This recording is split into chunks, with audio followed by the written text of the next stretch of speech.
Scott Yager here with Lindy Greenwood from Sleepy Hollow. Oh, sorry, just a bit sleepy there. Oh my God. See what I did there? That was good. You know, I was actually offended for a brief moment. I was like, am I that boring already? I haven't even said anything. You know, it's funny. My father grew up in a small town in upstate New York called Queens Hollow, and we always used to call it Sleepy Hollow. This is years before your show, before even the Johnny Depp movie. We could just call it that just because it was so boring. Sleepy Hollow. No, there is. Oh, and yeah. yeah. It was 40. There was literally 48 people in his school. Wow. Wow, that's kind of cool. So what can, I mean, it's already started, obviously. What can fans expect from this season? I mean, so much happens on your show. For a show like yours to go, have as many episodes as it does, I mean, it feels to me like every season of your show is like 3 seasons of like an HBO show or something like that. Yeah, you know, so talk about that and what fans can expect from this one. Well, this season has really gone back to being a lot of fun. I think season 1 was very fun. We had a nice balance of sort of the dramatic, and then we also had a lot of fun. And then season 2 got a little convoluted for people, I think, a little bit melodramatic, even though I loved it. There was a lot of really great storylines that were told.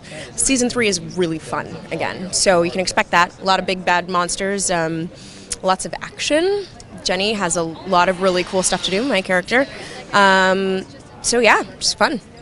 Now, were you like a fan of fantasy stuff growing up? I mean, is it something you had to reacclimate to, or was this something like, was this a show you would have watched? Yeah, absolutely. Actually, I saw the ads for it before I was ever asked to audition, and I was so stoked. I was like, how are they going to make this a TV show, first of all? But yeah, I love sci-fi and fantasy, and so it's right up my alley.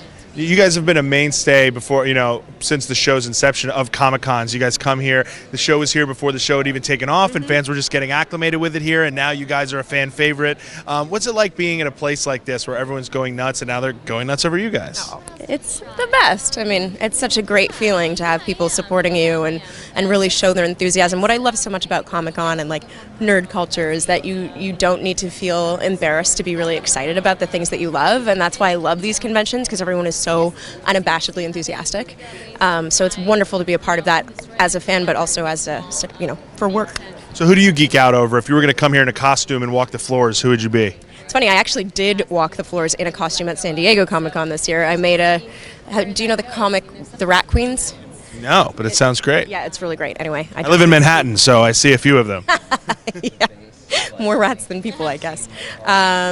Who would I geek out over? I mean, I love The Walking Dead, so I love all those guys. But now I get a chance to actually get to know them personally because we shoot in the same city, which is awesome. We had dinner the other night. Gosh, there's so many, but that's probably the show that I know the most about, that I really What from any show, any comic, any property, what character do you think would make, fictional character, do you think would make the best president of the United States? Whoa. Wow. It's a topical question. Really? Yeah. That's a tough one. It's true. Huh. That's true. Now I've only got rat queens on the brain. But none of them would make a very good president at all. They're all crazy, which maybe is something you need.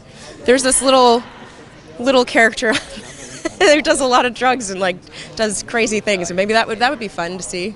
You heard it from Lindy. She wants a president who does a lot of drugs. Can you cut that out? Is this live? Sleepy Hollow on Fox. Check it out. Gosh. Let me know when you're ready, Billy. Do you want to swap sides with me? Because my hair tends to block all my face. Let's do it. It might just be easier. Whatever side you No, prefer. I just feel like you might I look like this better. pretty much either way.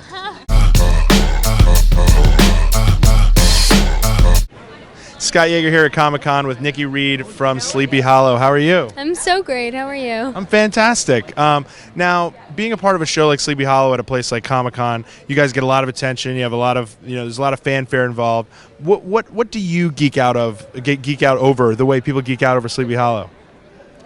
Oh, that's a great question. I mean, I kind of geek out over everybody. I still get really excited if I see somebody that I love. I write fan letters to people. A few years ago, I wrote Hanson a fan letter about. They're playing in the city next weekend. I know. I won't be here. I'll be back in Atlanta. But I find it. Did they get the letter? The old yeah. And did they write you back? Yeah, totally. totally. I try to go the old-fashioned route a little bit, you know? I think it's nice to write people and not on the internet and not, you know, but like actually get a handwritten letter from somebody. And I mean, I know I appreciate it if I do. So anyway, I kind of geek out over everybody. I haven't been on to the floor much today. I've kind of been back here. So, but I have seen some really incredible costumes. I'm feeling super inspired for Halloween. And yeah, I mean, I love it. So if you were here dressed up as somebody, who would it be? Oh God, I love my character so much right now that I would actually just come in character. I mean, the costumes are quite elaborate, and we have an amazing costume designer. But I kind of get to work every day, and I go like, shit, this is cool, and then I take it off at the end of the day, and my whole world comes crashing down. But what do you love so much about your character? You know, Betsy's sort of like the ultimate woman. I find that I gravitate towards characters that I not only somehow contribute something to, but that I also learn from, in a sense. And so I feel like I go home every day taking a piece of her with me. And, you know, she really is such a badass. I mean, for lack of a better word, she is. And she's the only female spy in Washington's spy ring. And I get to play different characters depending on what character she's playing for him. And it's a lot of fun. It's a lot of fun. What other characters that maybe you grew up watching, idolizing, picturing yourself as would be sort of a dream role to play down the road? Any role whatsoever from any comic book or anything? That is the most vague. What is life? Well, let's see. That one I actually might be able to answer better. Sleepy Hollow. Let's see. Well, I was Belle Beauty like 9 years in a row. From Beauty and the Beast. You know, it's funny. My girlfriend asked me one day, she goes, who's your favorite Disney character? We never talked about this. And I said, You said Belle? Gaston. Oh. And now if you go to Disneyland now, it's funny, they actually sell Gaston stuff. Do they? There's a big, like... Is that still around? It's like a villain's... Because I feel like it's a part of my childhood that I don't want to let go of. Or that I don't want my kids to not know about. No, Disneyland, me and my girlfriend went as adults last year, and we actually went to both L.A. and Florida in the same year. We said we can't come back again until we have a child with us because we feel weird. Yeah, it's but weird. At that point, it's weird. There's like a villain's revolution now, though, where they have like, they used to just have like Beast Castle. Now they have Gaston's Pub. Sweet. Well, I'm glad he's still hanging around in people's minds. I love that.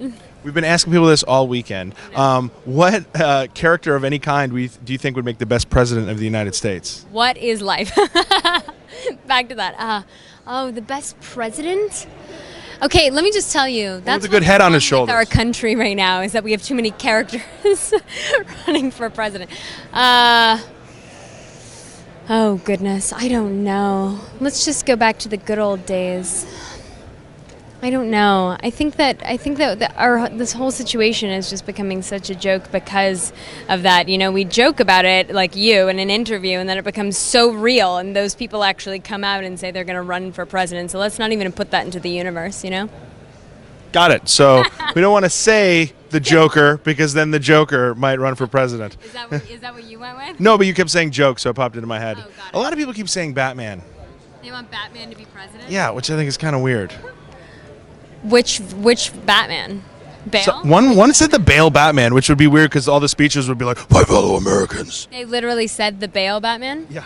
Oh. It was like an EP of a show who said that. Yeah. I mean, depending on how you look at it, that could be kind of offensive because there were a few of them, so why that one, you know? It's very true. Yeah. Let's pick a woman. You know, if someone's going to say Batman, then I guess we could go with Catwoman. Oh, I thought you were going to say Katniss. Oh, or Katniss. Yeah. Sure. By the Cat way, something. Cat something. Or like Jennifer Lawrence. Just go there. Jennifer Lawrence. Just Jennifer Lawrence. Awesome. Yeah. Nikki, we'll let you go. Thank you so much for the time. First thing I've said though all day. No, you really did break down in the middle of that and just like gave a speech to the people. No, that was good. No. I see a White House Correspondents' Dinner in your future. Only Jennifer Lawrence. That's Oh, what that I meant. part. That's the most serious. I do love her. I do love her. If you're watching, I'm writing you a fan letter next. Yes. And if you ever want to get a fan letter to someone, just give it to a celebrity and have them send it, and Hanson will probably get it. Mbop. Sleepy, you so sleepy, you can't even hold your head up.